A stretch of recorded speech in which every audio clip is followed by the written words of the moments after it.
conversation before. So let us know if the audio is okay. If it will be lagging. Lately, I had some issues. Do I Not sound sure okay? why. You do sound okay. Yeah, Good, great. and I think there is also no delay. So yeah, we're like That's nice. we were chatting about Barton, our Oh friend yeah, colleague, who yeah, because we're chatting about unreliable grids in US. So yeah, like I'm having a friendly relationship with him. Initially, I was like when he was starting all this, I was sitting with him on call every single day for hours while he was explaining to me the ideas, and I could not understand a thing he was talking to me. Have you spoke to him? yeah. I last saw him at Stanford Blockchain Week, and yeah, we had some crazy conversations. That DAO crew is, pretty wild. This like Berkeley utopian thing that they have going on, it is very like whole Earth catalog, like, pretty awesome. Case is amazing too. Case was on my channel. I absolutely love Case. Maybe I shouldn't Yeah, say this, but yeah, yeah, like she's so good. I was going with her yeah, for like close to 3 hours, and we did yeah. not talk crypto. We barely talked crypto. She was telling me Case about just jams. I have met so many people outside of crypto yeah. that know Case. I was on a bike ride with a guy that I knew here where I live, who is a friend of a guy who works in the wine industry, and this guy did design for Nike up in Portland. And we were talking. It's like, yeah, I met this chick, and like blah blah blah. And he's describing her, and I'm like, what's her name? Like, I might know her. He's like, their name's Case. It's like, wait, Case from Mozilla? And he's like, oh yeah, yeah, you know Oh Case yeah. too? And then I've hired two people that I knew from like older tech because I used to work at this company called InfluxDB, and they both know Case from like Web2 privacy stuff, and like, yeah, she's just OG as fuck.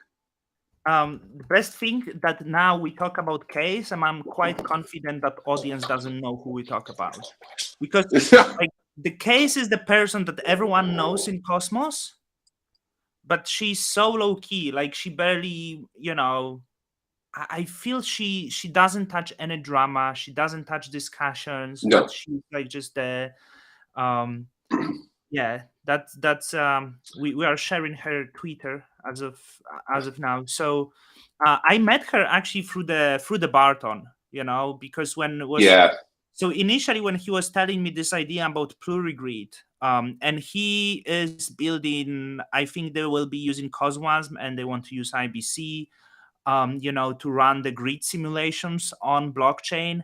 But the idea is how he was telling me all the stuff. I was literally messaging Jay Carnell and asking him if the if Barton is sane and if he's trustworthy. Because I just like uh, yeah. he's Oh yeah. got a bit of a mad scientist vibe to him, but he's like definitely smart. He definitely knows what he's doing. Um, I met Case at the first Cosmoverse in Lisbon, and I was like looking to hire somebody to do like developer evangelism or something. And I had this, we sat down, we were having a drink, and I feel like an hour and a half went by. And it was this crazy party that everyone was at. And I was like, this is the coolest chick at this party. She might be the coolest person at this party, period. And like, maybe I could go hire her later. And then at the end, we exchanged info. And I was like, oh no, there's literally no way I will be able to hire her. I would be lucky to convince her to work on something Cosmos. And luckily she found out. So I'm stoked for them. She's like basically the product lead over at DAO. She's like making sure everything happens in the background and doing it with a bunch of custom DAO games, which is like the coolest shit I've ever seen. Yeah, this is I love to give like exposure to this sort of people because like look, everyone knows you, right? Like everyone knows Jack Yeah, Zampolin, everyone knows Zaki Manyan, everyone knows Ethan, and this group of people that are always full. But Case is not there. And Case is like the serial builder. I think she built like multiple startups herself, you know. yeah, And I'm glad she's now with Barton because I was quite sure like he will not be able to do it because she's like the mad scientist. yeah. But because she's like working on that with him, I think hey, it might be a thing. If she's working on that, like it could be huge thing, right? So I mean, she's like the mad scientist whisperer and just like making it happen. Jake's got a bit of mad scientist to him too. but at least you can understand what Jake is speaking about. Yeah, that's true. Like you can understand Case. Just like I have only issues with Barton, but I absolutely like I love Barton. I really spent hours with him on the calls. Now kind of like he's busy with other stuff, so we didn't have a call for a month, but it was period where like for a month we were on the call all the time. Did you check what they do at Plurigrid? Did you check their page and Yeah, the yeah, yeah. writings? I've seen it. My Yeah. understanding last time I took a peek at the project a couple months back is they've got a little bit of work to do before it's something that's demoable, but it'll be exciting. If we're talking about quantized value and the Internet of Value, one of the primary use cases that would be like really transformative for is the electrical grid. Yeah. And there's just huge problems, legacy problems with selling this into that industry. I remember when I was at InfluxDB, we had this customer that I want to say it was like SDG&E. It You was like just an lagged a actual little power bit. company. I just lagged a little bit. Can you repeat? Thank you for the call out. Yeah, we had this customer at this database company I worked at. It You was are like a lagging. power Yeah, yeah, company. yeah. I wonder if Okay, it's just yeah. not I my wonder side, if I it's on don't my think. side. Maybe. Yeah, you sound great. Oh, So okay. So maybe yeah. I usually would Anyway, like yeah, I was we jump on right away. I usually like restart my laptop and internet before live streams. It well, stresses me out. I forced you into it. I'm sorry. No, no, no. Marchin, It's do you prefer Don or Marchin? Don is easier. Like so, like I start introducing myself Don in real life because okay, both sounds okay. So that's on my side. Like that's okay. That's not a problem. So Yeah. um I start introducing myself Don now, which like my wife laugh at me, but it's easier because it's Polish name, right? So everyone is Marcin, is it correct? Yeah. Marcin, and I'm like, yeah, it's good, but like Don is Marston. like so Okay. easy. I go with Don, right? So, but yeah, like whatever you prefer. I got used to the persona. So how we got chatting about the grids because Jack is in California, and there is a lot of disasters in California, or rather like issues in California with all the infrastructure, including grids. Every time there is some flooding, every time there is like a lot of heat, the grids suffer. And not many people realize that overall in the world, the grid infrastructure is really old and a lot of energy is being lost because of the old grid infrastructure. So kind of the idea of plurigrid is to use the blockchain and run the simulations to see what works and what doesn't, and potentially then use this data for the grid design. I hope I didn't mix it up, but No, no, no, no. That's yeah. great. Yeah, if anyone wants to go check out how fucked up the weather is here, you can go see what we're dealing with. Um, but yeah, we at that database company I worked at, we were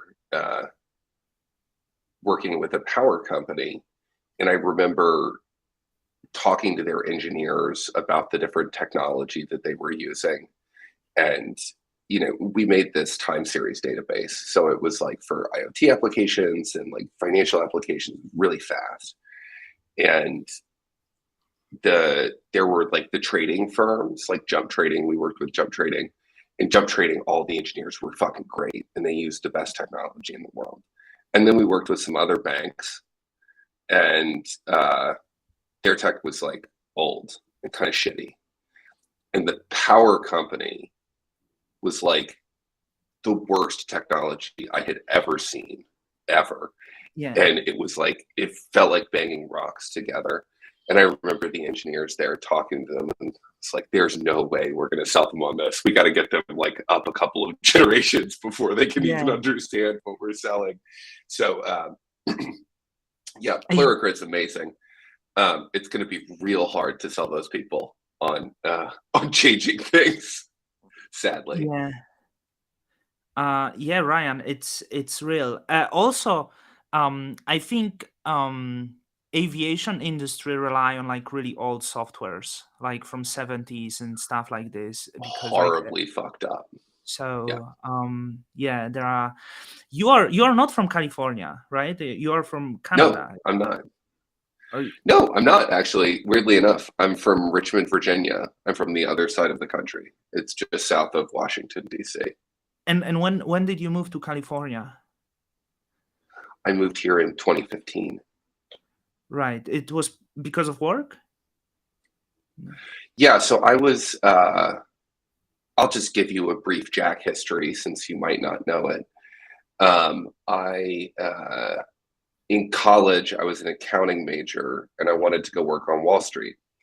And I actually interned up at a company doing research for a hedge fund in, God, this would have been summer of 2008. So if you know Wall Street and that date, you know that shit got fucked up. A week and a half after I went home for my summer internship, the bottom fell out of the market. Lehman went down. And the company that I had worked for was out of business within 3 months after I had stopped working for them. And there were like no jobs in finance. So I ended up cooking. I was a chef at a fine dining restaurant, and I did a bunch of chef things for like 5 years. And then I moved out to Montana, and I did a Kickstarter and started programming. And then I did one of those programming classes in San Francisco. And then I started working for that database company. And that was kind of my first job in tech.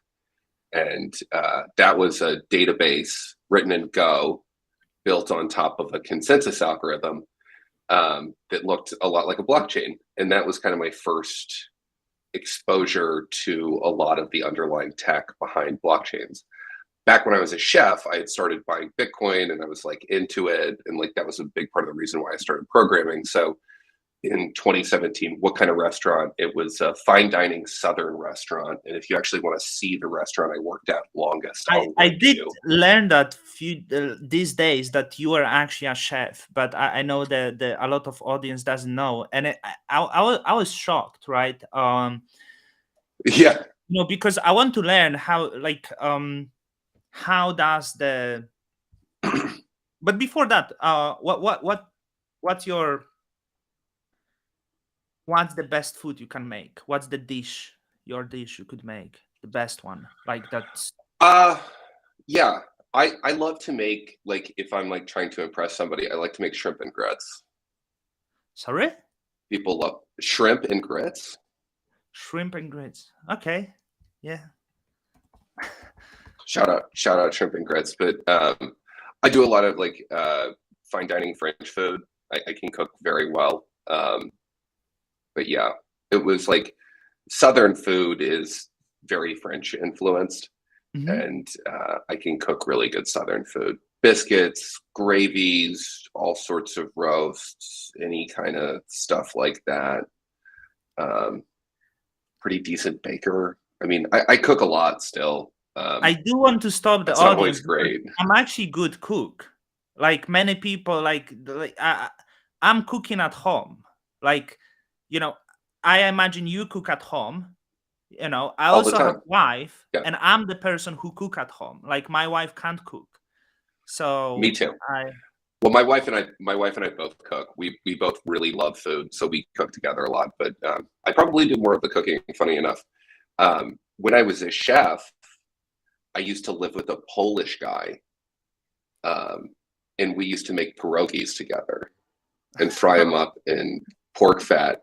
It was so fucking good. He used to make killer Polish food. oh wow. Um, Yeah. yeah, that's funny. Me growing up in Poland, when I moved out, I realized that Polish people overcook meat. Yes. Um, we have like we don't know how to cook meat. Now it's better. Like, but I always say like as the country grows and expands and become like the quality of essentially whenever you travel, it's easy to like how they prepare meat is very important, right? So like I always say that the you can measure by the quality of the steak how good is a country. Like you can go to New York and you will eat the best steak. You can go to like maybe not as developed country, the steak will be shitty.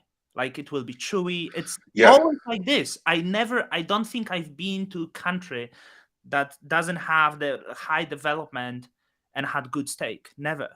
Um, Mm. I love making steak, so I'm France. talking about this. Well, France make good I steak. love I love making steaks too. France makes great Yeah, steak. France makes good everything. yeah. That's just like they've got great food. I You know what just had else? steak today. Vietnamese food is my favorite. Oh yeah, can you pho? Pho? You like to do pho? Yeah, pho. I like the sandwiches. I like the salads. I like pretty much everything about it. Yeah. Hong Kong has good cuisine. It's like we can get everything. Hong But Kong yeah, has great food too. Yeah, have you been here? I haven't. No, I worked Yeah. with this guy Larry at Blockstack for a while, and he lived in Hong Kong. And we used to just sit on calls, and he would talk to me about the food in Hong Kong all the time, and it sounds amazing. The It, noodles sound like the best in the world. it's about texture. Everything is soft, and when you go Yeah. in the restaurant, the chicken, like it did teach me a lot about food, and I improved my cooking here a lot. Um, no, like I really try to master my steaks, but I love to cook pasta. Many people think the pasta Oh is yeah. the stupid food, right? But for the pasta, I like to go to the shop and find the good quality dry pasta, which is because you need the crunch. I like to chop my tomatoes and make my own sauce and stuff, and like, Oh yeah. um, but many people would think like I know it's still simple, right? But it's not that I'm making the sauce from the jar and stuff. I just uh, I it's make one of pasta my a lot too. yeah. I love pasta. Pasta pizza is great diet actually. If you eat the right one, it's good for you. Have you ever made pasta from scratch? I don't. Do you? I imagine you do. But Yeah. Yeah, I have a number of times. It's a huge pain in the dick. And it's like you can get really good dry pasta. So I don't really do it that often, but it's fun every now and then. um but have you heard that the real pasta, actually the one that you like, for most pastas, you actually need the dry pasta. You need Yeah. which is the flour semolina, because Hmm. the fresh pasta doesn't give you the crunch, the al dente, right? So it's good for the certain types of food, but uh, for a lot of other types of pastas, you actually need the dry one. Yeah. Portuguese food is good. Like I have just Macau next door, right? So I can eat great Portuguese food here as well. So Oh, is Macau used to be a Portuguese protectorate? yeah, so Macau was That Portuguese and makes Hong Kong sense. was British. I didn't Yes. know that. So Okay. um, Do you go Macau. gamble? Oh, it's crazy. Yeah, like Yeah. Vegas is more fun, right? Because Vegas has a lot of other stuff. Macau is all about gambling. The Venetian and all the stuff. it's better than the one in Vegas. It's bigger, but I feel the entertainment is very different. I feel like for Chinese people, gambling is actually entertainment, right? So Yeah. you don't have the nightclubs that much or stuff like this, but you have a lot of restaurants and gambling. It's all about gambling in Macau, really. And it's less busy than Vegas, at least lately, as it was still closed. So, but So somebody asked, how do we get the Cosmos Hub to pasta? I do think many Cosmos people should improve cooking, because I imagine many Yes. people. I saw some people sharing food sometimes, and it looks disgusting, right? But and as I'm getting older, yeah. Silicon Valley Sorry? Bank, it's a shit show today. Is it? Have you seen the news about Silicon Valley Bank? Do you know that Barton was asking me, oh, can you check if there is Silicon Valley Bank in Hong Kong? Because I like to use this one, because I'm pretty sure he said that to me. I'm not sure if he did. But isn't the bank that supports a lot of startups and VCs and shit like that? Yeah. They like, I actually interviewed to try to get an account there one time, and they were like, "You're not cool enough." But I mean, I'm pretty cool. Like, I should be able to get an account at Silicon Valley Bank, but apparently not. They bought a bunch of bonds and mortgage securities at like 1% interest, and they're going to hold them to maturity. But as interest rates have gone up, they have to. They're losing money. So there's like a $25 billion hole in their balance sheet. Like, technically it's not really a hole, because they're holding the securities to maturity. So like, there's not actually any losses on them, but like, it's kind of a fucking mess. So I think they were down another 45% pre-market. Somebody was sharing the chart. You should pull the chart up. It looks like a shit coin. Because Silvergate was last week, right? So you were like, Silvergate. I was sad about that one. I'm pretty sad about that one. That one sucked. We use Silvergate. I started playing with DYDX, and last week I shorted ETH with $500. Smart. On like 20x leverage, and I cashed out with 150% profit, and I regret that I didn't hold it, because it would be. But yeah, let me Silicon. Fine. Oh, you should pull the chart up. Can be Yahoo. I'm trying to check it. Well, painful year ahead, right? SIVB is the ticker. Yeah, I mean, like, look, crypto's ups and downs. We thrive in this shit. Like, it's a fucking bear market. Bear markets are way better for building. They're way more fun. All the tourists are gone. It's just folks like us. And yeah, it's way more fun. Yo, yeah, man, look at that. Many people thought I am a tourist, but I am here for the bear market entertainment. You're not a tourist. You're definitely not a tourist. Yeah, no, we've gotten rid of all the tourists at this point, which is great. All the people trying to show me random NFT projects, they're all gone. Only raccoons, and we've got raccoons and bad kids left. Yeah, and I think there is a lot in NFT space to do.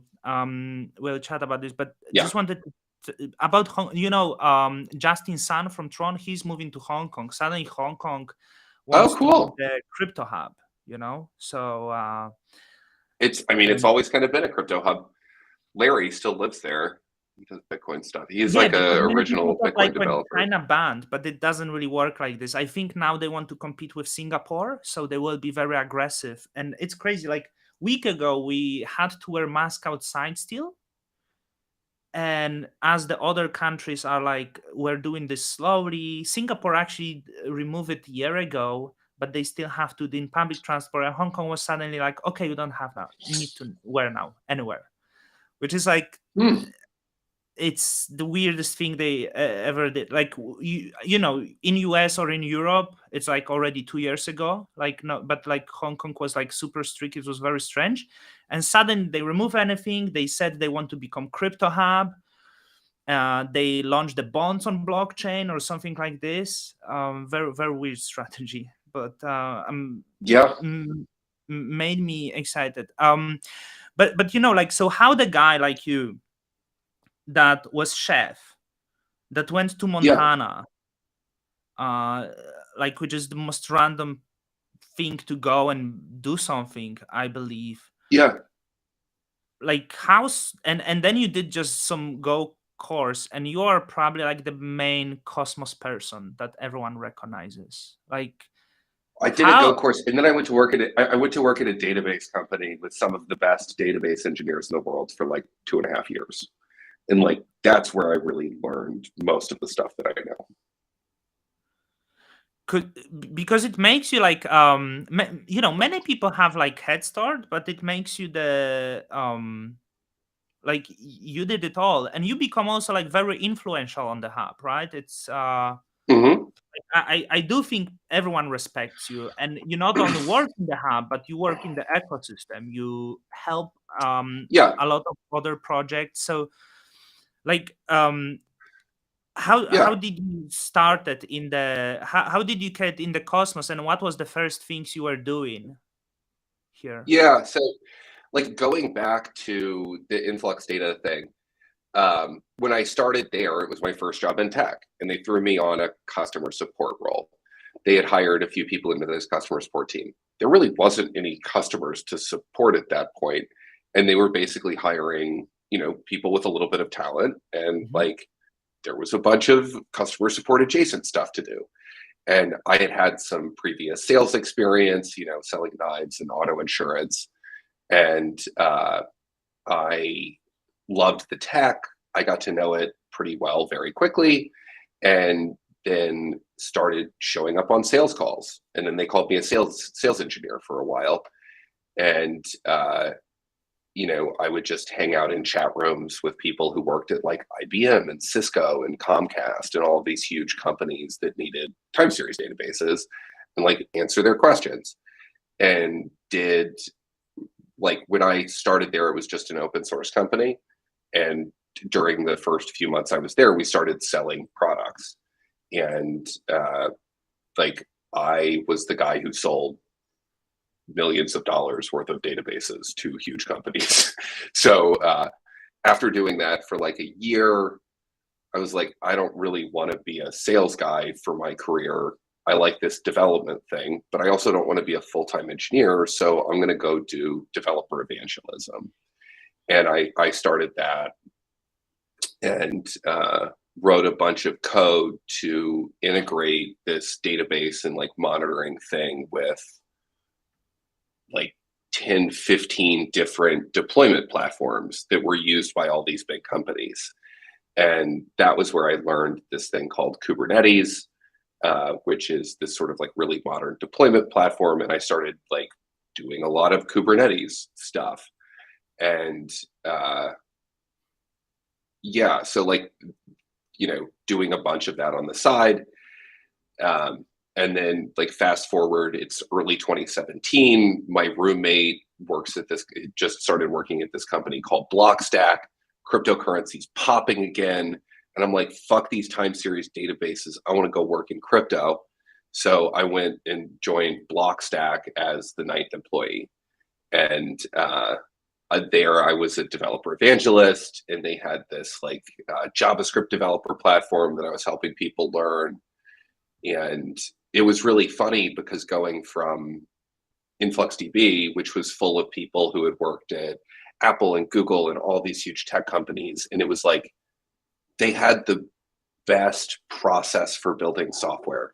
And it's this classic Silicon Valley ship and iterate thing. And like I watched some of the best people in the world at building databases build software for 2 years. And I was like, this is incredible. And I was like, I'm going to go to blockchain and it's going to be even crazier. And I got to Blockstack, and they had this they had this like Bitcoin sidechain thing written in Python, and they were deploying on these bare VMs. And it felt like going back 10 years and banging rocks together. And I was like, oh man, this blockchain thing, they haven't figured out how people build software in Silicon Valley, So like, if I can bring what I learned at Influx to this industry, I'm going to do great. And so that's basically what I've been doing for the last bunch of years. And I was at Blockstack for like a year, and they never really figured it out. Um, they've gotten some traction recently with the ordinals thing because people are like finally excited about doing things on top of Bitcoin again. The problem with doing things on top of Bitcoin is like Bitcoin's fundamentally fucked in a lot of ways unless you want to use it to just like move sats around. I think some of the stuff around Bitcoin rollups is really interesting, and like maybe I end up working on Bitcoin again, which would be super cool. That would make me really happy. But you go back to 2018, the intellectual community around Bitcoin sucked, and there was no good coding. So after the crash, I ended up leaving Blockstack, and then I was like looking around for another company, and that's kind of where I found Cosmos. And I remember I had one interview with Zaki, and he was like in an Uber, and I could barely hear him, and we only talked for 15 minutes. And at the end, he was like, "Yeah, well, I'm gonna go send you over an offer, and we'll talk soon." And he just hung up on me, and I was like, "This is the most random interview I've ever had." I had never met anyone at the company in real life, just like on chats. And 2 hours later, I had an offer letter in my inbox, and that's how I started working at Cosmos. Wow. Well, was Zaki already having inclusion? Sorry for sharing my ignorance. Or was it Tendermint? So occlusion, Zaki's like always kind of had occlusion. Mm-hmm. He was definitely working with Christy and Tony and Shella at that point, who were the folks at occlusion. And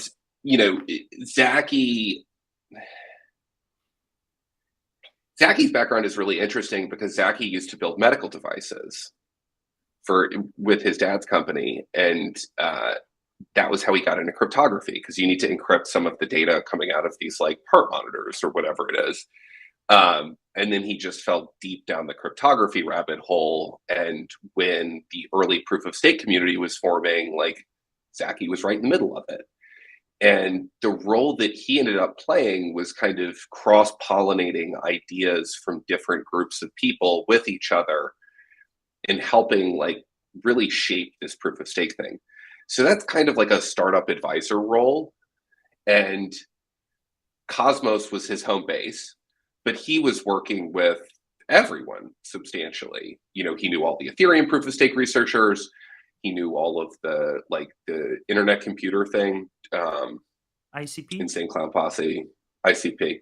Yeah, he was like working out of the same co-working space as Don, knew the Avalanche guys, and like sort of spreading ideas around this community and bringing a lot of that back to Cosmos. So when I started in Cosmos, he had this like quasi-official role at Tendermint.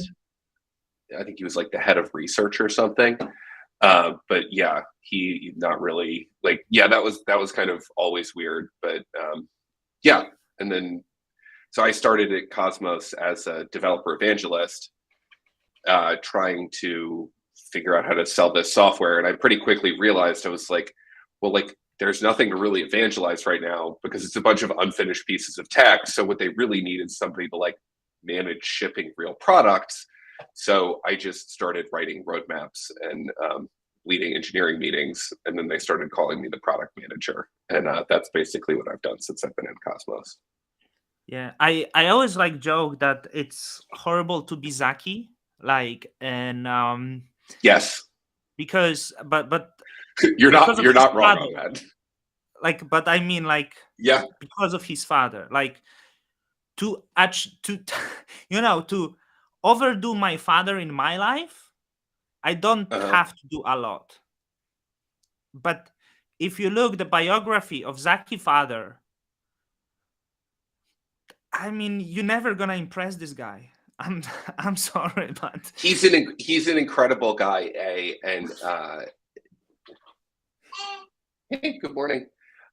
He's an incredible guy, and his dad's awesome. And Zaki is very, very much impressive in his own right, which is cool. it's okay if you need the break there with a baby. Um, Don, I might need to go open the gates because it looks like the water started to come up again.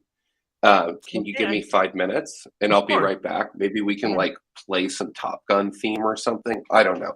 I will I'll be I right will back. chill, and then like after I can just cut out the 5 minutes for later. It's fine. Cool. Great. I'll be back. Give me just one. Mhm.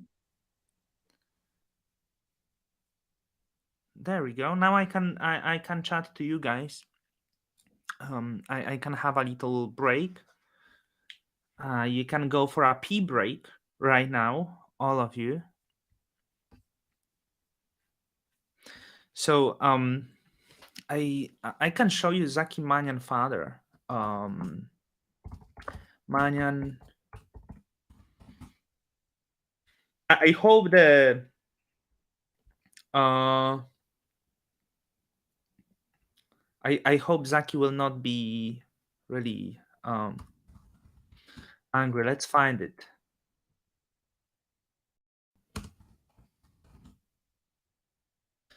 Bala is Manyan.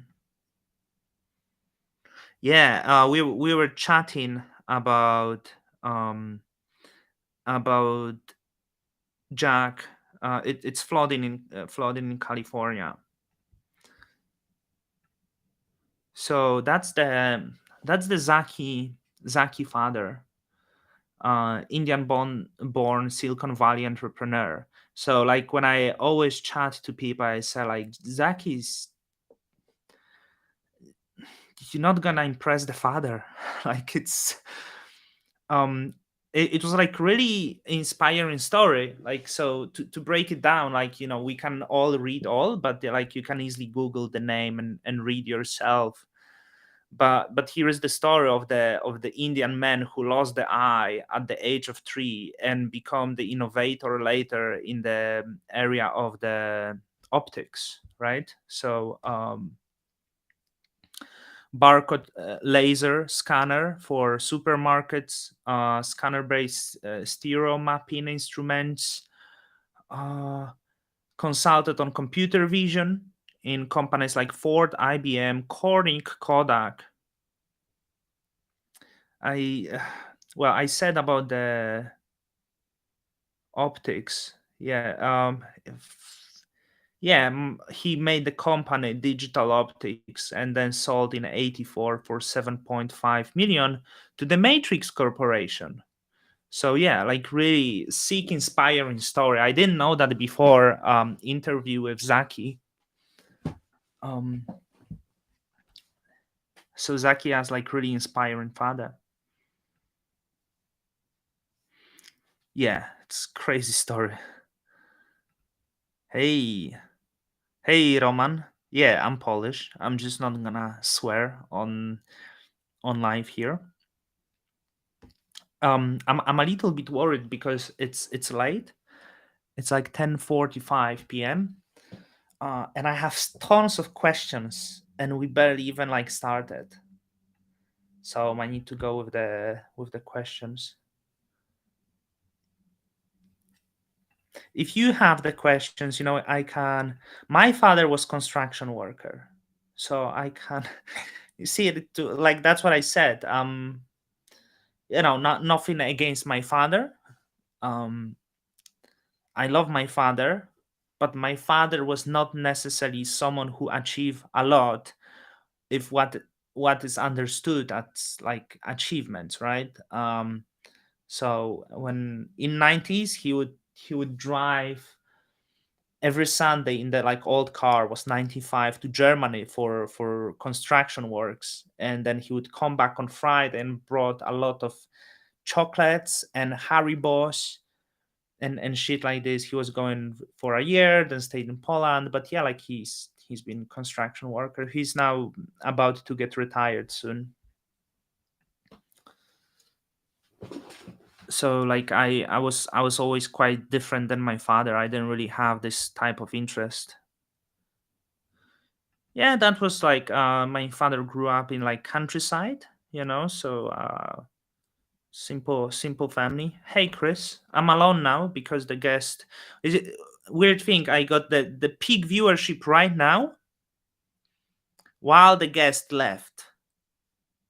So I will like hit the like button and share this video. That will, yeah, it's okay. Yeah, everyone has the role, right? I'm not necessarily like achieving person, like 32-year-old YouTuber.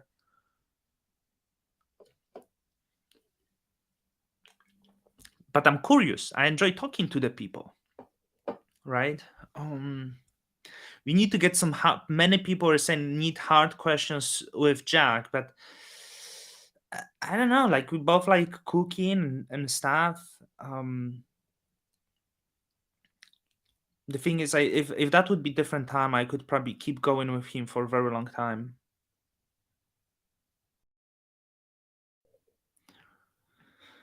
Vincent, I will ask these questions at the very end, maybe, because there's quite a lot I'd like to talk to Jack. We'll see what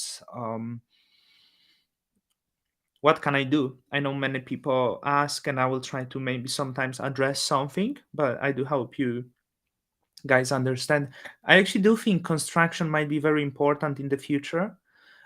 It's very difficult to find construction workers anywhere. Actually, there is a lot of female construction workers in Hong Kong, for example, and it pays quite well. When you work on the construction here, it's quite well paying job now. Um, Thank you, Sasso. I appreciate you because you're always on the comments. Yeah.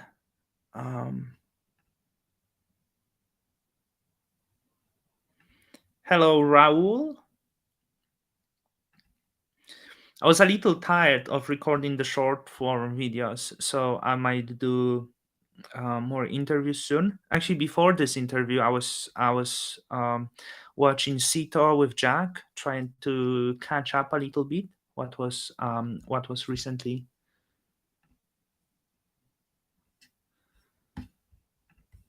Did you guys see? Did you guys see the Bad Kids? What the hell is going on? Hey, Frankenstein. Hey, yeah, trying my best. I received my new passport on Monday and I forgot to pick it up, so I'm like a little upset and obsessed with this that I didn't pick my passport. Did you guys see that? Look at this. Bad Kids, floor at 18K. Ironically, it's still not the all-time high because the stars token. Oh, what's Oh. Bad Kids these days? It's crazy. So the floor is at 18K, which is all-time high in stars price, but because of the stars token price, it's slightly close. I'm Bad Kids whale. I am too. Oh, are you? But I was lower in my position. I got like at the peak I had 130 Bad Kids. Oh wow. No, I just have the most expensive Bad Kid ever sold. I know. And I was like, I'm pumping your bags, Don. well, it was when it happened, you gave a lot of publicity. Yeah, like I minted 100, so I was very fortunate with this. I still have like over 50. I want to sell some of the rare ones, and I would love to buy the floor, because there is the problem of the Stargaze. When it comes to Ethereum, you have a lot of markets that improve the NFT liquidity. And now with the Bad Kids, you see the issue of liquidity, that there is only one marketplace. You don't have any order books, you don't have pools. So the Bad Kids floor is very steep because it's very well distributed, and it's becoming quite scarce asset of Cosmos.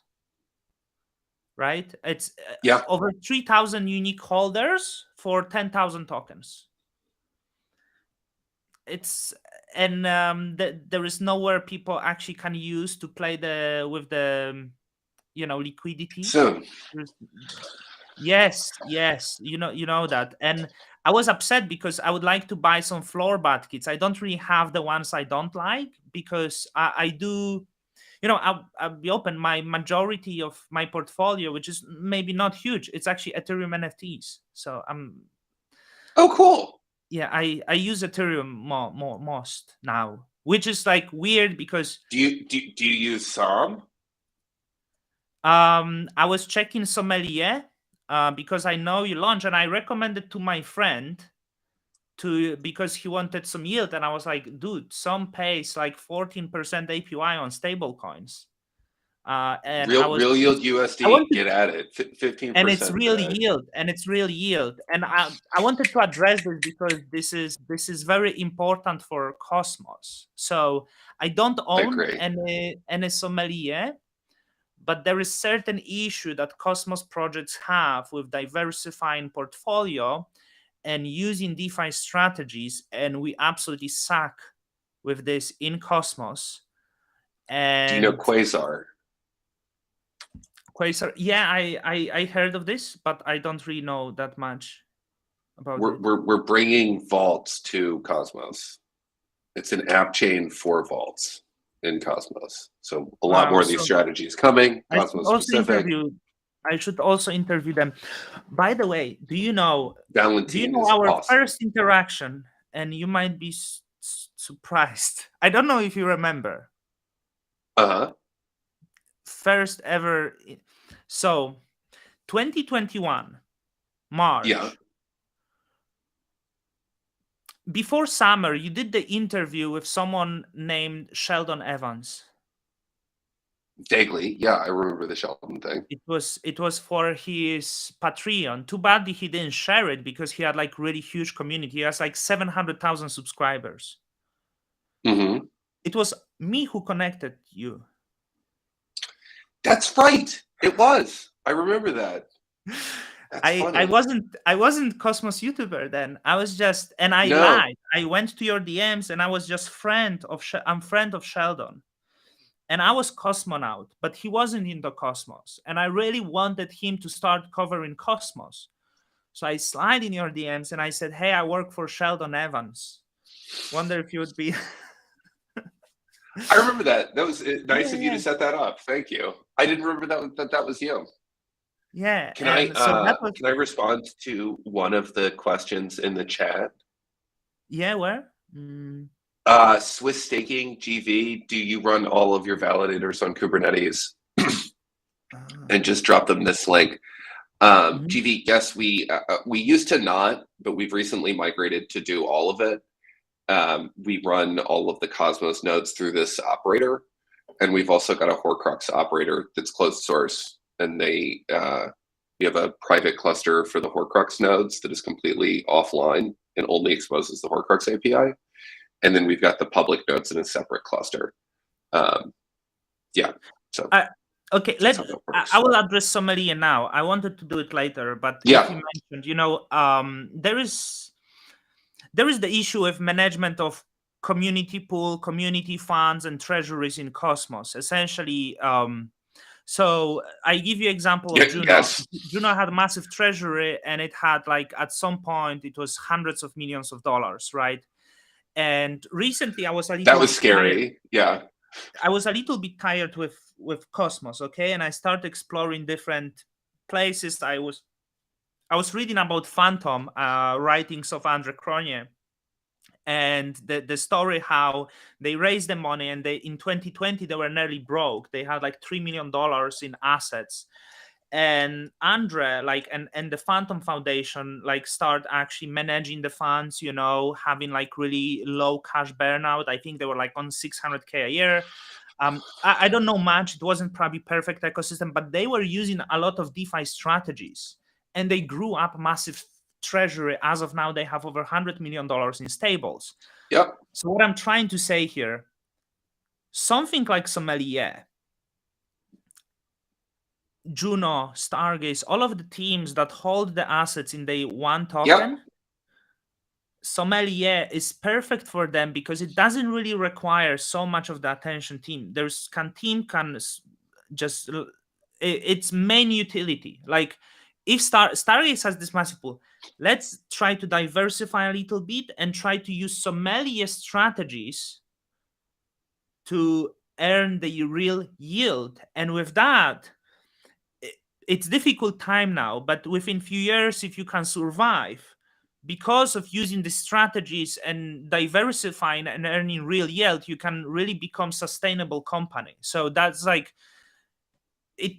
If Juno Yeah. could diversify something there and then have, I don't know, call it subDAO, or like not even like allocate to core one and then core one put it to sommelier strategies, and then like, yeah, we do have income and it goes to the back to devs, right? Hmm. Call it circular economy. Am I thinking wrong here?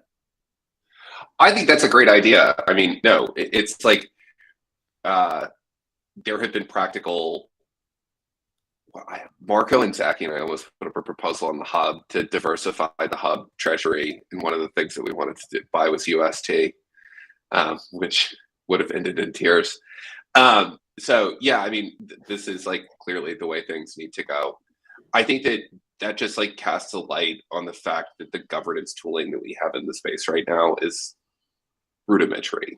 Mm-hmm. It is, one of the cool things that I think Juno and DAO does is that they're really actually working to improve that and like working on a bunch of use cases to actually make that happen.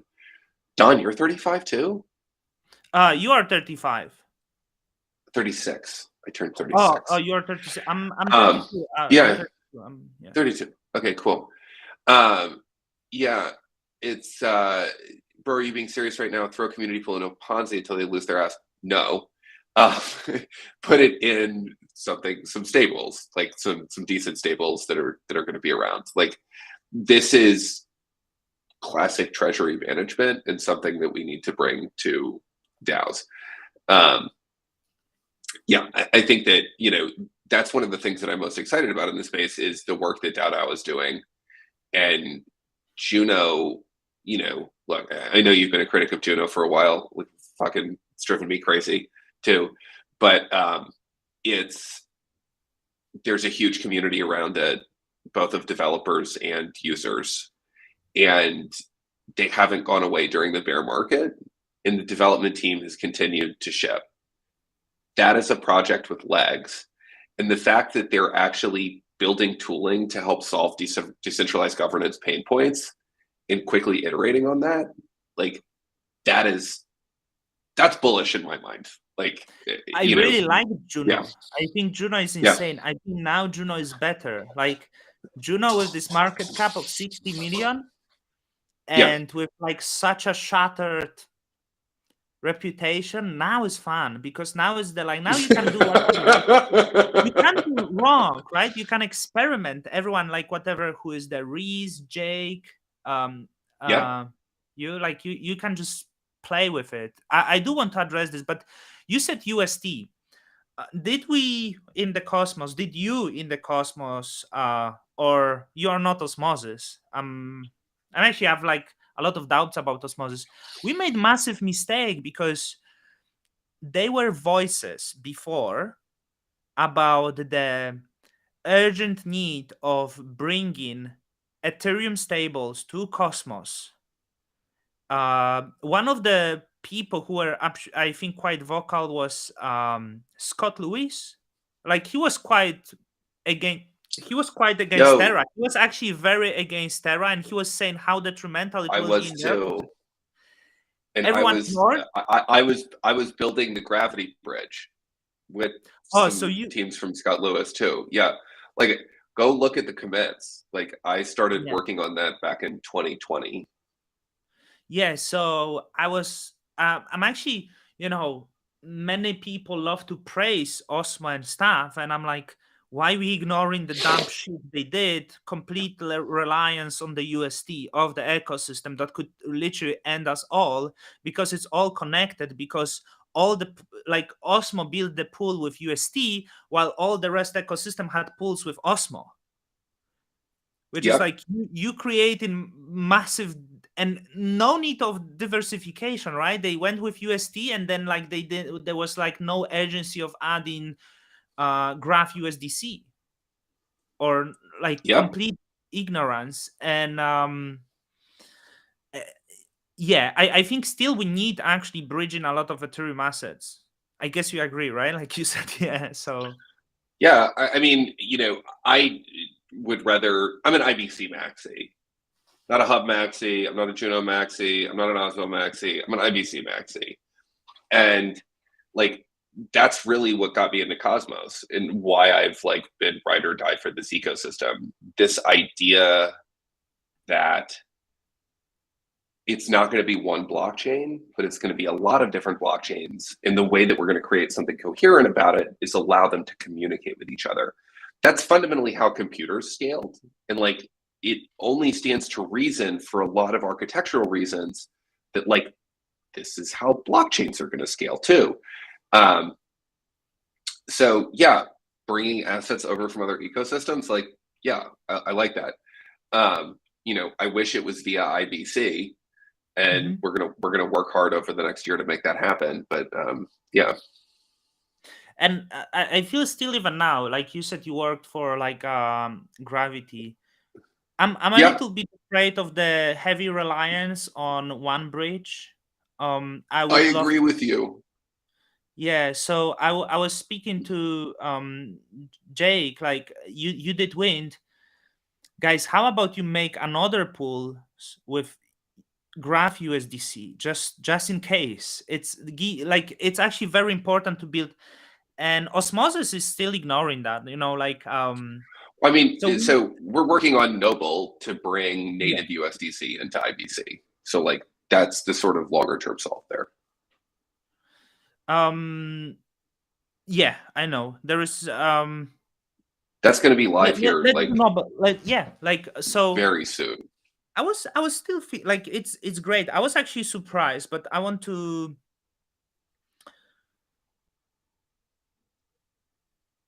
Sorry, I was reading the No, GitHub. So yeah, yeah, you're not using the interchain security. We can talk interchain security later. yeah, But it seems all the parties that are involved with Noble is already there. Like there is Yelena, there is you, there is Zaki, and yeah. I was just want to confirmation. So is Circle already committed that they will deploy on Noble? Yes. Yeah, we've It's been working closely with the Circle team since last summer. And, originally they were going to launch on Osmosis. They decided not to for various reasons. And then they decided to go with an interchain secured zone for the hub. And it was Zaki and Yelena at that point, and they were like, who's going to actually build this thing? Mhm. And I raised my hand to do it. Um, yeah. So w- is there anything stopping them? Because I was thinking, like, if Celestia will example, if Celestia will launch, I would assume it might be quite big of the blockchain. They are right now valued at $1 billion from the. That's a good guess. Would Celestia not be like, hey, we want you to launch native on Celestia? So, Noble will be able to use IBC to all those Celestia rollups. And I mean, like, Because I we're in was some thinking last like, minute we're in some last minute negotiations with Circle about exactly how all of this works. So like there's some stuff that I can't say. But I like I'm really bullish on Noble in the long term, personally. Mhm. And like just to address the interchain security thing, there were a couple of last minute changes and timelines were dragging on interchain security.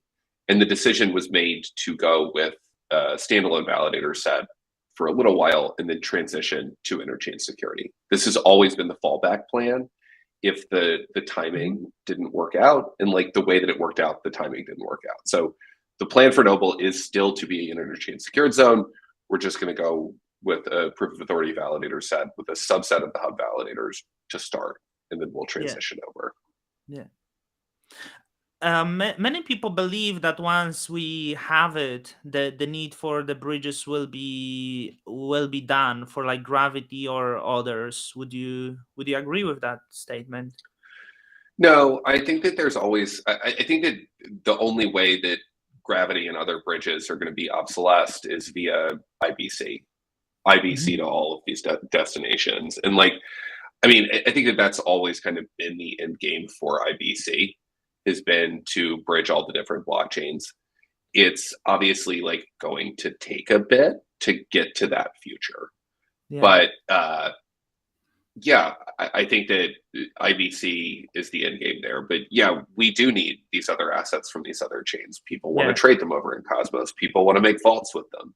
People want to use them as collateral. People want to put them up in pools with NFTs. People want to do all kinds of crazy shit. And I think our job as infrastructure developers is to enable as many wild, out there, crazy use cases as possible. And the sort of secret sauce of Cosmos and the power of it is the interoperability piece. That's why developers come here. They want to use IBC. Yeah. Yeah, like I agree. I think we need still a lot of Ethereum assets bridged via maybe Yep. Gravity and other stuff, and then I use them think in we the should pool. use a few Maybe, different ones. I yeah, think we yeah. should use a few different ones. I I think don't see getting any some problem with that. liquidity from bridge liquid assets from, because still like these native assets on Ethereum like are quite secure. They have deep liquidity. Why not bring some of that? It could be useful. I wonder, like, when it comes to the real yield on Sommelier, is it possible for Sommelier to actually integrate the uh because now you have like Aave compound, what is there, like Uniswap, right? um, Yeah. but are you able to integrate the application where you yield with NFTs? Yeah. Have you? So the way that Sommelier works is the Sommelier validator set controls smart contracts over on Ethereum. Yeah. And like, that's kind of the secret sauce there. So all of the rewards, ownership, admin functions of those smart contracts tie directly back to the Sommelier validators. And through that, we offer better security than a multi-sig and all of Mhm. these other management methods over on Ethereum right now. And that, I think, is a key differentiator. So anything that you can do in Solidity in an Ethereum vault, that can be managed by Sommelier. So, Kevin and some of the team over there at the Elk DAO, who's part of Som, they've been working on a bunch of NFT stuff. I think they've been planning to launch a seller for a little while. So yeah, I mean, we'll see, but yeah, all of those types of things easily manageable via Som. Yeah. Because it's the recent cool thing I love to do. I'm not sure if you heard. I always tell it on my channel. People are probably sick of this SudoSwap. Do you know SudoSwap? We're gonna have So its swap. version of Yeah, we're gonna have its version on Stargaze. So essentially, imagine you have like 50 bat kits, right? And they're at the floor, and you open the pool with the stars token, for example, on the other side, and you choose the swap fee, 2% maybe, and you choose the type of curve, so exponential, for example. So every time someone buys up your bat kit from the pool, you earn 2% fee, and the price of bat kits in your pool rise every time it sells. So you create normal pools, and those are like quite high. Of course, this is very risky. That's like has to be established. It's much more riskier than having the stable coin pools. But this, when you have swap 2%, the yield opportunity, the real yield opportunity, is very high there, right? It's not incentivized, and so it would be exciting to yeah, soon we'll have it on Stargaze. I hope people will be interested into that, because we're a little behind. Yeah. yeah. This is like, I think we talked about how the strength of Cosmos is IBC. It's also kind of a weakness in a lot of ways, because what they have over on Ethereum is this unified state machine where you can like go to other pieces of the state machine and access those other applications really easily. Yeah. We've just built the pieces of IBC that allow you to access other applications easily.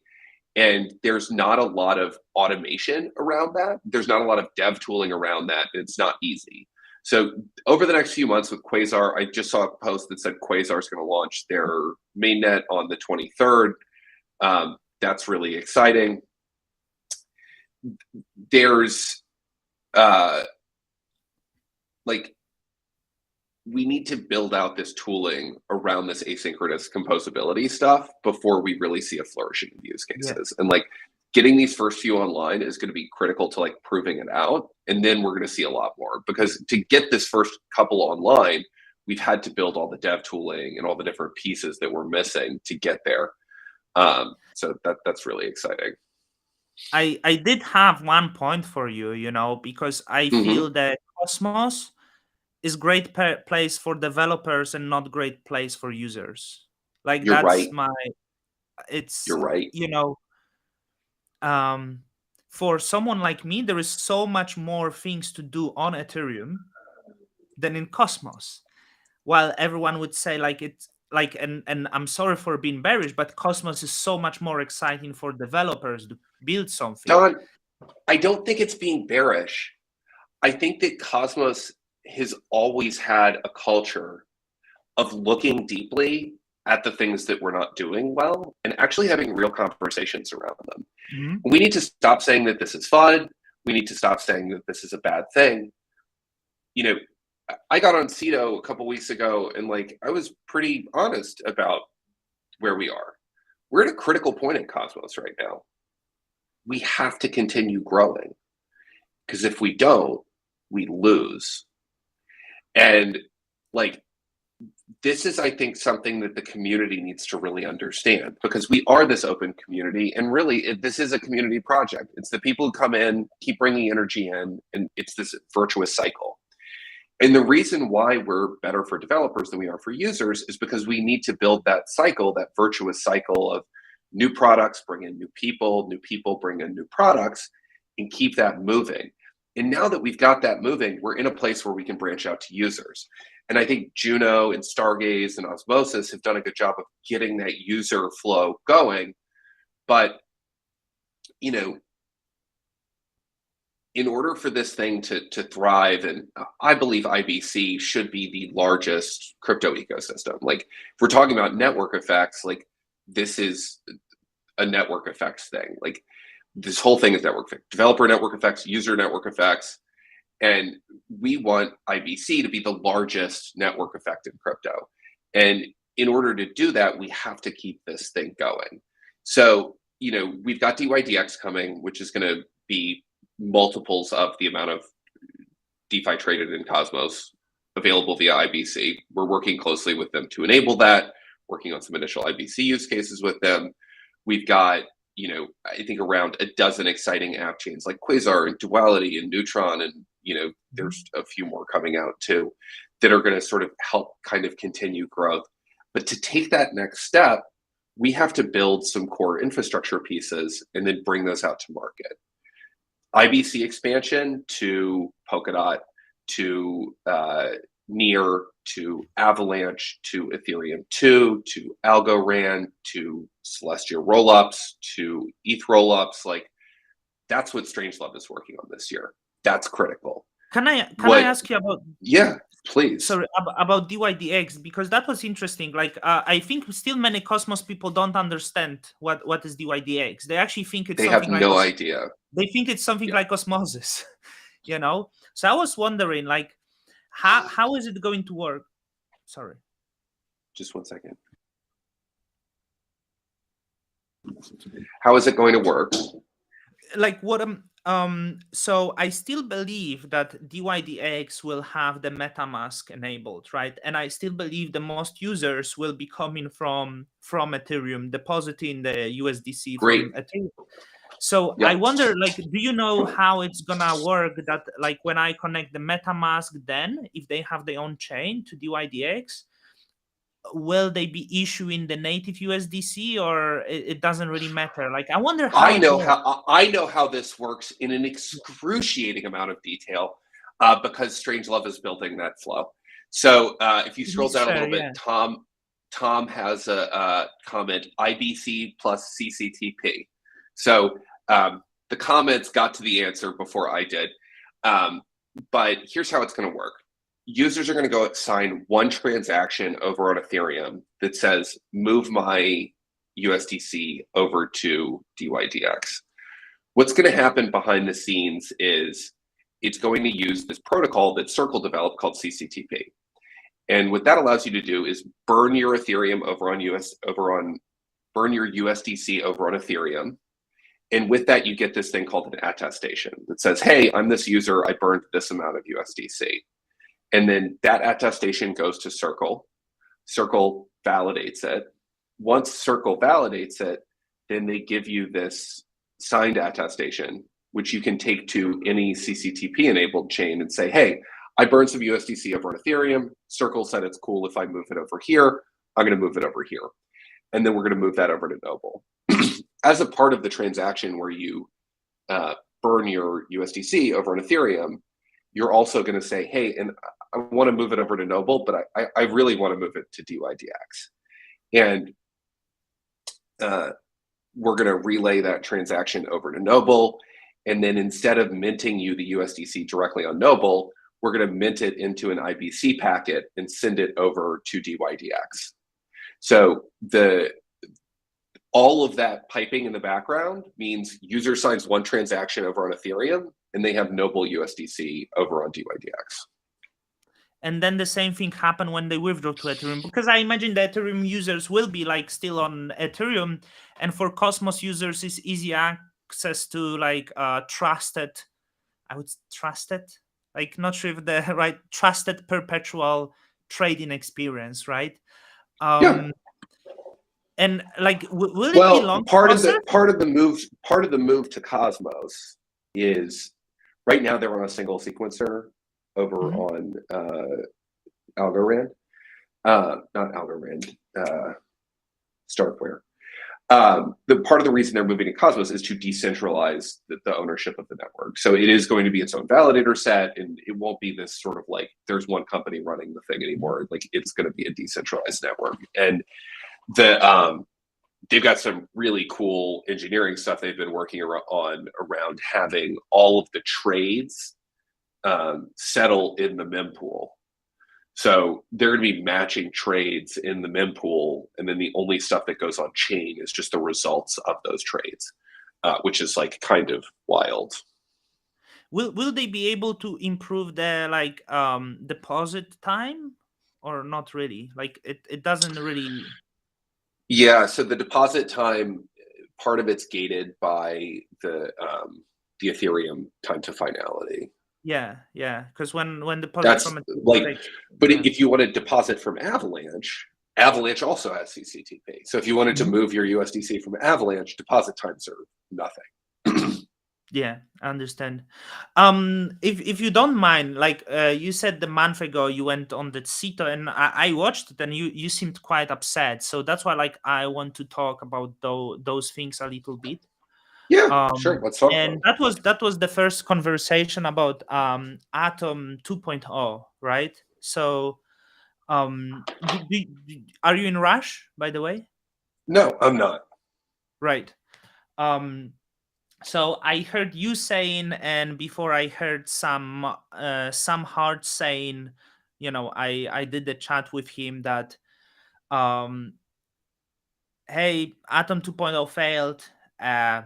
It's at least I felt you accuse community like you voted this way. There is now no incentives for developers. They are going to leave because there is nothing holding them to stay here. And I didn't really like it, like, because I felt that you look down upon the certain result. And I understand there was a lot of drama during Atom 2.0, but I think there were also mistakes on the side of authors of Atom 2.0. Yes, strongly. Yeah, I totally agree with that. Yeah, so but it was like presented that like we tried to do good, but you didn't want us, and now we are going to leave. And I was looking at you and I'm like, hey, you have this strength of company, and I'm quite confident Jack is not going to leave, because Jack company kind of builds core Cosmos. It's relying on that. You make money on that, and this is not going Yeah, away. So I felt you were not fully honest there, like in fair those. enough. Let me clear this up. So I said earlier in the call, I'm an IBC maxi. Like this is what brought me into Cosmos, and like this is what I've spent substantially the last 2.5, 3 years of my career like doing. I walked engineers out of AIB, and I worked unpaid for a year basically to write the Go relayer. Like I stand for this shit. Like this is my thing. So yeah, I'm not going to go anywhere. But if you look at, there's been a lot of discussion around core development funding. Like Strangelove feels that pain too. I can't just, fund this thing infinitely out of my own pocket. We've got 25 developers. Like I need to have contracts that pay me money to keep the development team moving and to keep shipping IBC features. So, we have to work with the Cosmos projects that are willing to fund that type of work and are willing to fund these big infrastructure level things that are hard. They take a little while. They require the expertise of a team like the one that I built. So, with the failure of Atom 2, the future of doing that for Atom holders is very uncertain. So that forces us to go hedge our bets a little bit and work on other projects within IBC. Because again, we're IBC maxis. We're not Atom maxis. We're not Juno maxis. We're not Osmo maxis. We love all of those communities. We work for and with all of those chains.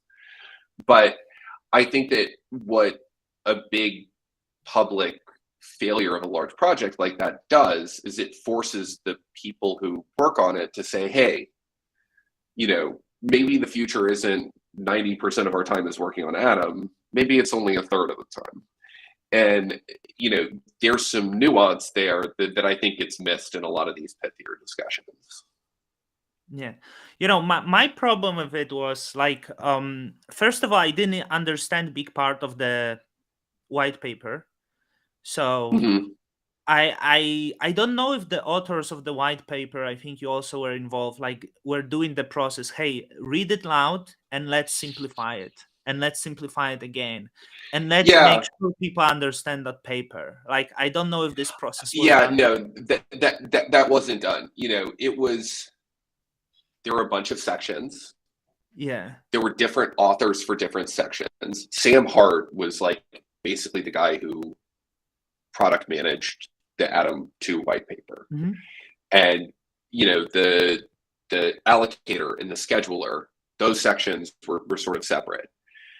My contribution, I think there's a brief paragraph in there about the chain name service and how that's important. That was what I contributed to the Atom 2 white paper, and talked a little bit about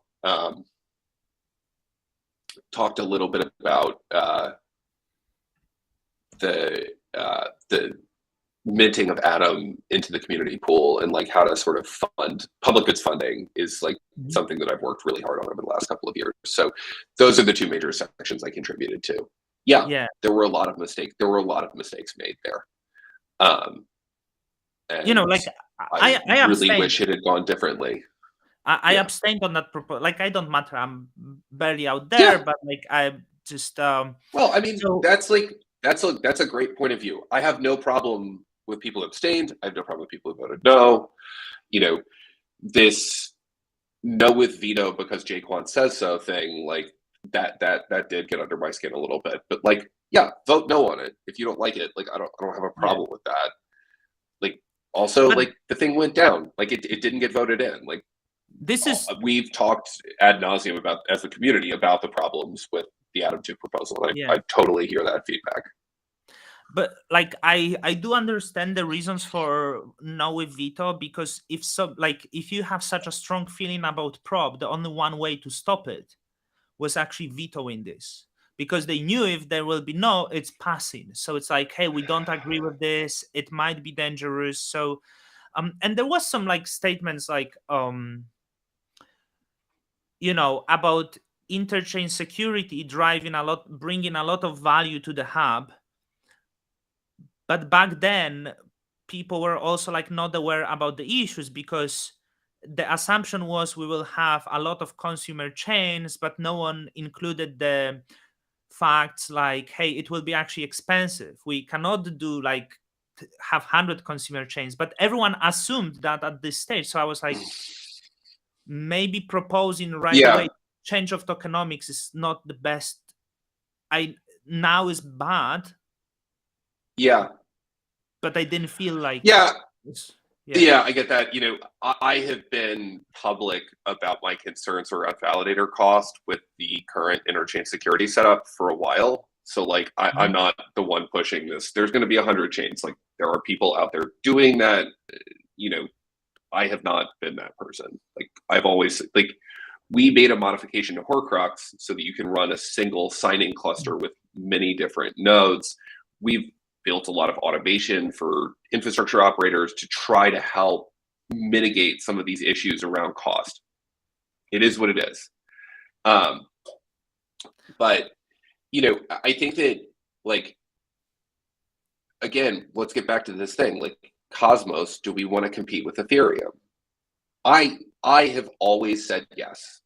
I have always said Cosmos is a compelling vision that's substantially different than what Ethereum is. And I think this is the future of cryptocurrency and this internet of value that we are building collectively as the crypto industry. And if that's true, the Cosmos Hub as the embodiment and the home of this idea, like that should be a key part of this internet of value and of this ecosystem. If we want the Cosmos Hub to compete, then we can't just do things like just ship interchain security without changing the tokenomics, because the tokenomics are a long-term issue. And if we're going to ship interchain security, it opens up all of these MEV vectors, and it makes governance increasingly important.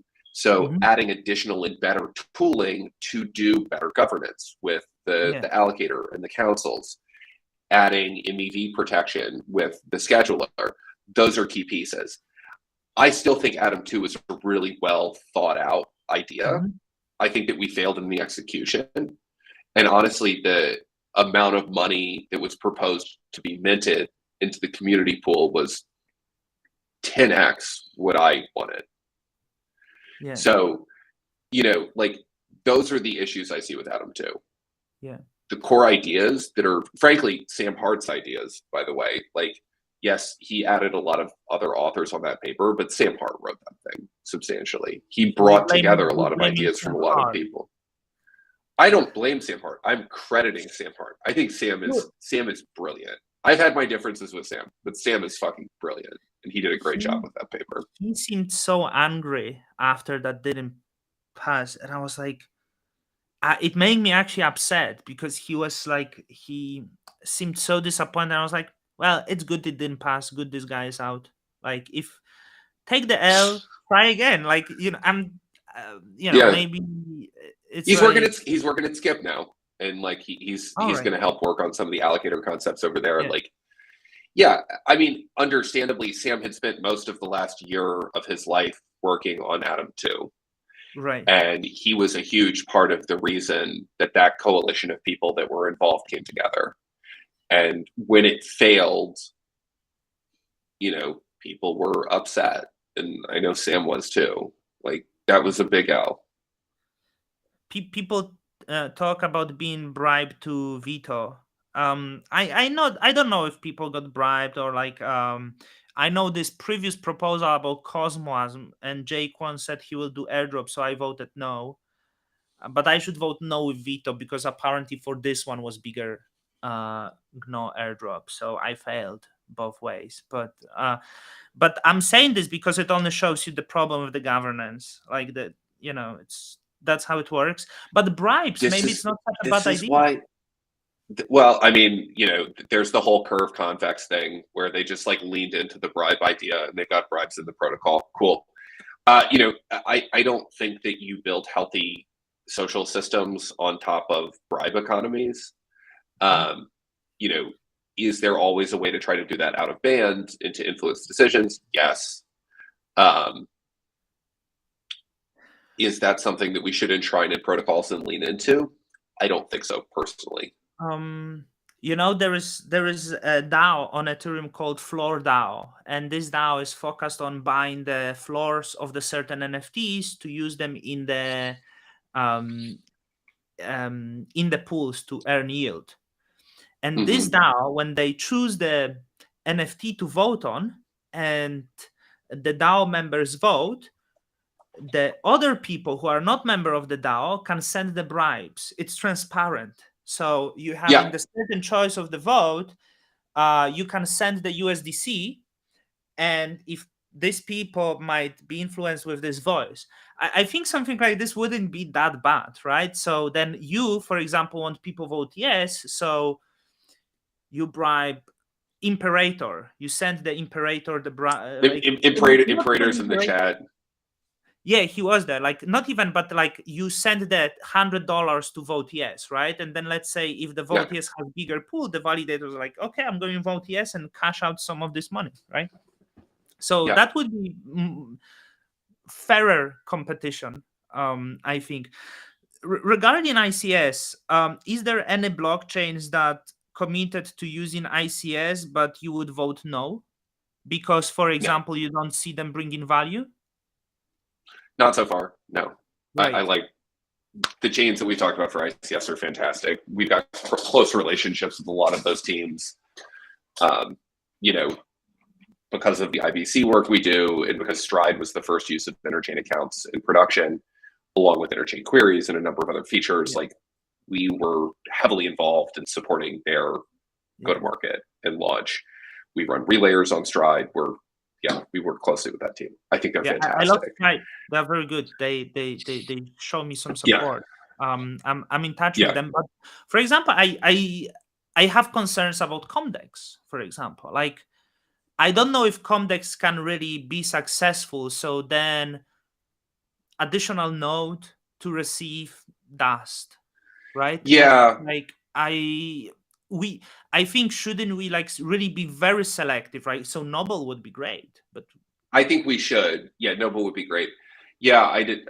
Yeah, I will be interested to watch the conversation around Comdex as they come to the hub. But yeah, I think that's a good one to call out. yeah, because like, and it's tricky on the market cap. Also like Stride, it has like very very tiny issuance. I got some support, so I'm big validator. I'm like 22 or something like this. But what's the Stride revenues? As of now, they're like non-existent. So, but I think Stride has massive potential out there. I actually love using derivatives.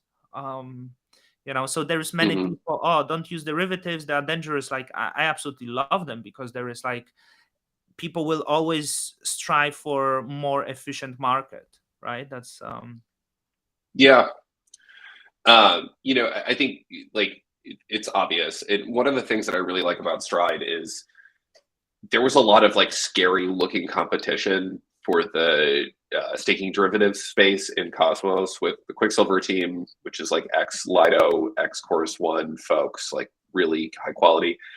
The literal Lido team, mhm. like both of those projects were launching in Stride. A scrappy group of 4 New Yorkers just like fucking built it and shipped I it love before them. everyone else, which I fucking love. I love it. I since they started, I'm like, that's what you do. And they use the ST ticker. Yes, that's what you do. I like it. And look, they're I do killing. They too. have already 6 chains integrated. Before Lido launches, they will have nothing against Lido. But I want the guys that I like people who like competition, and they are competing. It's sure, like they Yeah, they know to do it, they have to be very aggressive. So yeah. I love seeing what Stride is doing. I The mean, branding is amazing. this is why I'm aggressive too. Like yeah, um there was this conversation that Atom has no utility, and it's massive problem. um and I keep trying to think, do we really need all the utilities? As I know you want Cosmos on the Cosmos. I don't know, maybe it's not a bad idea. Um, but I was thinking the Cosmos has actually quite good utility as of now. That is the Cosmos is liquidity of the ecosystem, and Cosmos kind of Yep. acts like a money. The money, Yep. like there's no other token in Cosmos that has the same moneyness utility as Cosmos. So I would go so far as to say that Cosmos is the most decentralized blockchain from a control perspective besides Bitcoin. Bitcoin is like the only one who's got us beat. But, Vitalik, Lord Vitalik, still lords over Ethereum. Like it or not. There was, I think that the way that they did the sale and all of those things, like the Cosmos one was actually more fair, more decentralized. And I think that with the Atom 2.0 thing and many other things, we can conclusively show that no one can control Atom. Like there is no one in charge of that. And it's very unclear who can get anything done there. So I think what Atom does have is this claim to being like the most decentralized outside of Bitcoin. that's utility, right? Because and That and is I tell that you that something, is and utility. Yeah. so I'm like, this issuance is like on one side I'm thinking it's going to kill Atom, but there is so much dumping pressure, and that includes both very bad money managers, I feel, ICF and All in Beats, that essentially over time they keep losing power because they dump more than the issuance Yeah. is, I believe, right? So I think so when I listened to Atom Accelerator chats and they said like Atom has no utility, if we don't do anything, it will go to zero. And I think that's dangerous statement because it could happen that Atom could be meme coin. But Yeah. what if we build 100 dexes and each of these dexes will rely heavily on the Atom liquidity? Yeah. I mean, That I would. think that, but like, just to circle back to something we were talking about earlier, like, I don't think it's dangerous. I don't think it's fun. I think that we need to have these conversations as a community. We need to be critical of the things that we work on. Because if we're not honest about it as a community, we end up like where Polkadot is, where Gavin has these wild hair ideas and they spend years and billions of dollars just like chasing after something crazy that no one wants, that there's no real utility for, that wastes a lot of people's time. And like the reason why Cosmos has avoided that is because people speak up. Mhm. And I think that that's quite good. it's quite insane. Like so even me, I'm meaningless. Like I don't hold atoms or stuff like this. The idea that someone like me can have voice in Cosmos is quite impressive.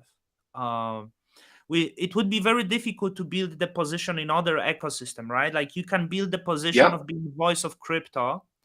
Like you look at the certain crypto influencers and they have power, but they don't really have the ecosystem voices, right? Like they are not really that listened for the ecosystem.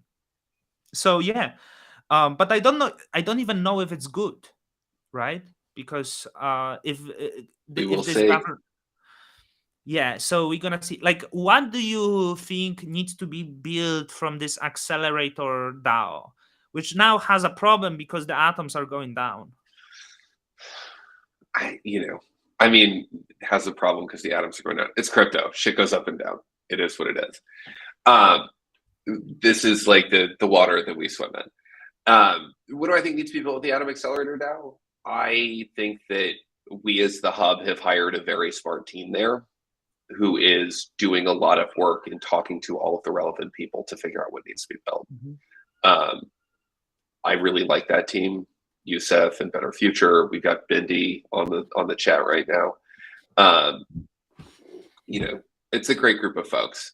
And when you're hiring some folks to hand out grant funding like that, what you're doing is you're really betting on the group of people involved and their ability to go find good projects and good ways to spend the money. And I think that the people that we've entrusted that to are doing a great job and are going to find some really valuable stuff to spend it on. So I actually like the other guys. I don't like two managers. Um, it's not I have against, but like I try to participate in the conversation. There was something Yusuf said, or Yosef, I'm not sure. Yusuf. It was Soy, Yusuf, like it was Soy asking him questions about ICS, and I felt, hey, like it appears Soy might be like actually getting more common sense. And Yusuf responded, hey, maybe we can make the DAI launch as the consumer chain on Cosmos. And when I heard that, it didn't really make much sense. Am I wrong here?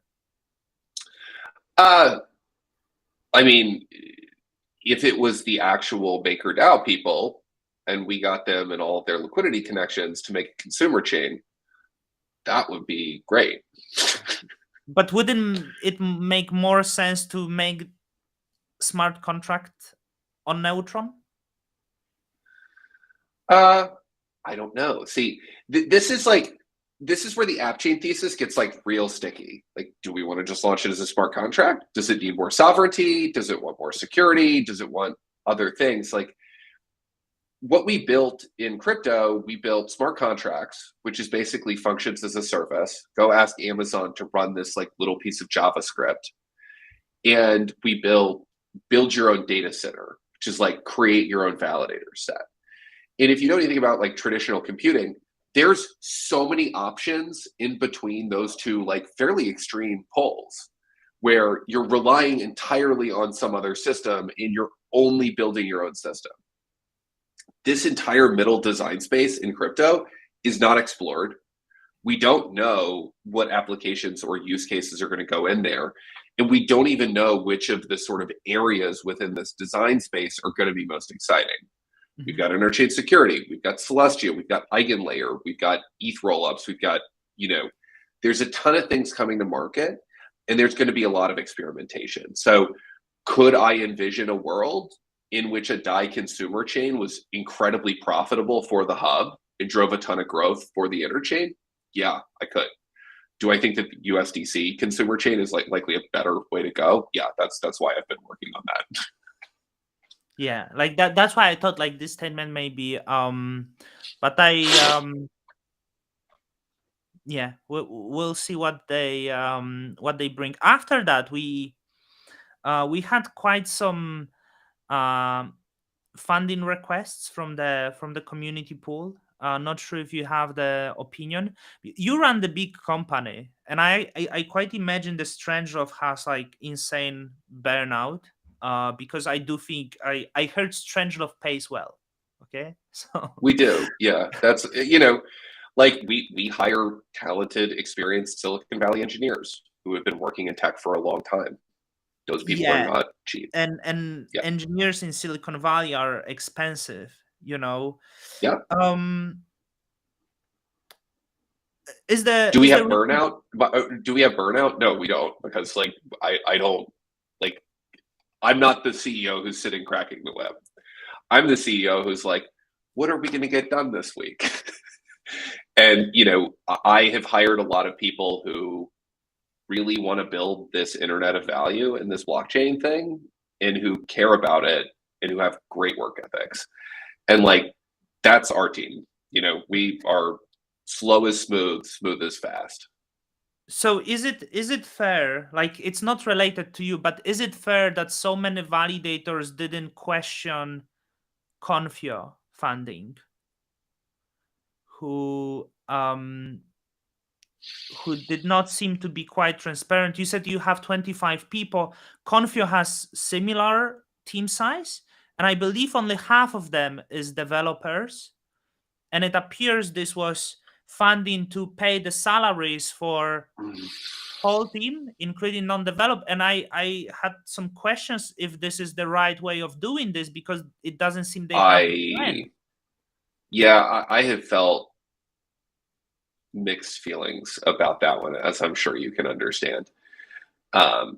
We ended up voting yes on the Confio thing. Ethan has brought a tremendous amount of value to the space through Cosmwasm, and he has not received a lot of funding for that. Yeah, we've given him funding through Juno. He's gotten funding throughout the ICF, but his work substantially made Terra happen. His work substantially made Juno happen. At the end of the day, I ended up voting yes for that because the work that he did brought a ton of value to the hub and to Atom. And I don't think we need to continue giving Confio money via the hub, but I do think that it was good to fund them to kind of continue going forward. Yeah, I do think Confio needs to do a little bit better job of figuring out how to bring in revenue on top of this public goods funding, which is sort of like where we've been laser focused for a lot of the last year, is how to make Strangelove sort of net profitable. But yeah, that's, running a business is hard. And like Ethan's a really good engineer. Business might be hard for him, and he might not have found the right people to hire to help him manage that. And like that's a huge challenge of running a business. yeah. You also do you contribute to does Strangelove contribute to Cosmos? I mean, we've been one of the core teams working on Juno, so in that way, like we've debugged all of the Juno halts. We've built a lot of tooling around CosmWasm.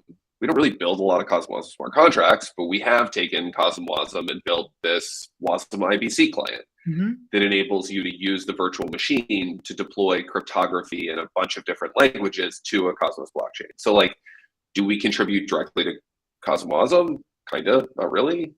Yeah. Hard question to answer. Yeah, I wonder, like, because once everyone said like, hey, Cosmos will be in troubles, like I also like you talked about Stride. I think the other similar team, much larger team, Composable. Once the Confio said they have problems, Composable was like, yeah, we're gonna work on our own version, continue working that. It's gonna be all like, this was the approach I really liked, like so I was wondering, like, Cosmos wouldn't really die, right? Because I imagine the Composable will continue working, and at some point, the Composable contributions might actually lead the pack, right? It might be they potentially. I mean, this is how open source projects work. The problem is when you lose the original maintainers, getting that code back up is hard. It's a lot of work. I worked on a Web2 open source project.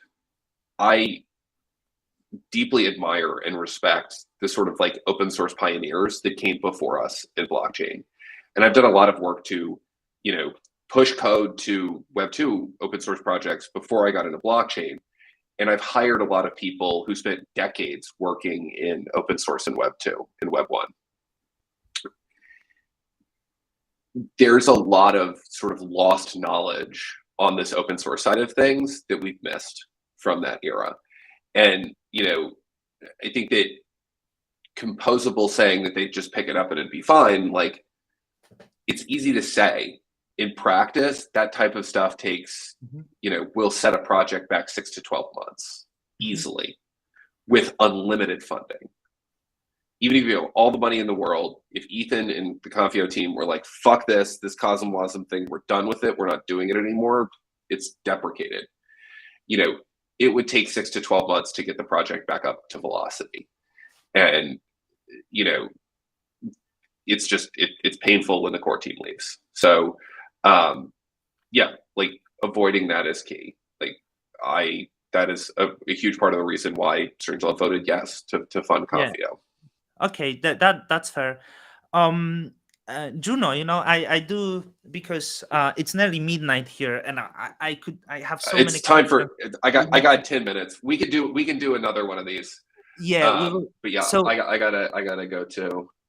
Yeah, because we never spoke, and it's like there is so much that I'm actually skipping a lot of stuff, But Juno, so I made this proposal. I don't know what to do with it, because it has core 1, and you are there, right? Yeah. And I think it might be confusing. I'm not gonna lie that I don't really like. I don't think Wolf and Block are any benefit for Juno, right? So that's the reason why I don't think they made right decisions. I think they provided harm. I think they lied, um, misrepresented Juno, caused I'm pain. not So going to that argue with you on any of those things. I will, however, say Wolf is the founder of Juno. um, Without Wolf, Juno would not be. Full stop. He was the person who brought everyone together, provided a lot of the initial marketing spend. He brought the community. He's like, he is Juno in a lot of ways. He's still deeply involved in the project. I think he and brings a I lot of hope he value. will be. And I Like hope he will be. any Founders other are not founder. Yeah. founders are not always beneficial, right? The And best. I know. I understand that. I think Wolf is. I like Wolf. Let me stick up for Wolf. Wolf and I have definitely had our differences, trust me. And when I saw that he pushed that proposal up for Prop 16, I wanted to reach across the Atlantic and like strangle him. But you know, he's here. I think he does a lot for the project, and I think he really cares. And what he has done is brought together an incredible group of people, and he's continued to contribute. Mhm. So yeah. Fair point. I'd love to. And I tell you why you are there, because you are very engaged into Juno, and I know you were Strangelove is one of the major um infrastructure provide, like you do a lot for Juno, right? And for that you Yeah, receive funding. And I was we don't thinking, anymore. They cut okay, our you don't. funding. And yeah, this is I totally agree with you, Don. This is one of the reasons why I pushed to have Core One created as a sub DAO. I'm an American citizen, and being on that multi-sig is like a real regulatory gray area for me personally that could get me as an individual in a lot of trouble. B, I'd like Strangelove, because we are a core dev team, to receive funding from Core One for obvious reasons. If I'm on Core One, there's a conflict of interest, as you are pointing out That's right now. exactly So what I was yeah, I saying. mean, like, yeah. The only point, because I don't think the Jack Zampolin was ever harmful or misrepresented Juno, but they could be conflict of interest, right? So it's like, hey, Yeah. how did this influence decisions? I would think, I would imagine Strangelove continue to work on that. The one sad thing is you are IBC Maxi. I know everyone Mm-hmm. says, and I felt you were so fed up with the Prop 16 and all the drama that you were quite looking forward to Neutron. And I think, for example, Jake Harnell do quite good job as the face of Juno now. Like he wants to have it together, right? When you go to Mm-hmm. conferences, you are the guy who built Cosmos and stuff like this. And I'd love to see like you as the being like one of co-founders, like being like also engaged, because I do feel Juno could have come back in the way that I think maybe Juno tried to be too serious. It could be amazing to see Juno being like really experiments, but I mean degen stuff, like somewhere where people make and lose money, somewhere where it's fun, you know. I think it could play a Mm-hmm. very crucial role for like any degen experimentation that happened there. And you know, I'd love to see you Yeah. involved into that. Yeah, I mean, we're going to continue to be involved in Juno. I think Juno embodies the core Cosmos ethos in a really unique way. And it's not for the people who were there at the beginning, it's for the people who found it after we launched. You know, like Don is a FOT maxi, Jack is a FOT maxi. FOT was like the coolest shit ever. That was so hilarious. I remember trying to get the dungeon open and like aping random thousands of dollars into LP pools. Like that shit was so weird. Anyway, yeah, like Juno is. I honestly think that Juno has a chance of being something extremely special, and it's because of what happened over the last 6 months that is that. And it's because of that community of people that still cares and really deeply works on that project. Strangelove would like to continue to do that. And like, you know, yeah, like I'm not going. Juno is a key piece of IBC, and I'm not going anywhere, regardless of whether I'm on Core One or not. I tried to message Takumi to claim his money multiple times for months. He doesn't respond. And he messaged me a few days ago and said that he will undelegate on the hub from me. I'm like, he doesn't, and it's a problem. So what to do with this money now? Should we buy him? Like, is it any plan to buy him out, send him the money, and like, because it's quite problem You know now how in sci-fi, you know, they put the thing on the planet, and then they put an energy shield around the planet, and the Galactic Council seals it, and it's just there. Like, that's what that smart contract is. It's like, here's this shitty problem, and we're gonna just seal it. We're just gonna leave it over there, and no one's gonna fuck with it. Yeah, that's exactly what I mean. In 10 years, someone will come, hey, what is that? And we'll say, like, you can't touch it. Could you imagine if Takumi sold his Juno private keys for like cents on the dollar to somebody who came in and wanted to do something with that? I mean, this is what makes Juno special, frankly, too. It's like, it's fucking weird. It's weird. But like navigating this new internet of value, like the fucking AOL chat rooms and like MySpace, like that shit was weird too. This is weird with money. Like, it's extra fucking weird here. And like Juno is extra fucking weird. Yeah, I think it needed that difficult times and the dump. Like, I wish we would solve that smart contract, right? Like, because that's kind of like maybe better. Make a proposal. Maybe make a proposal. I'd like to do so, but now, I don't want that shit. But now I'm scared because now make proposal to send tokens to Takumi. He seems he doesn't want that. Like, if he now no one wants to touch it. It's radioactive. The whole thing is radioactive. Yeah, like so difficult. Yeah.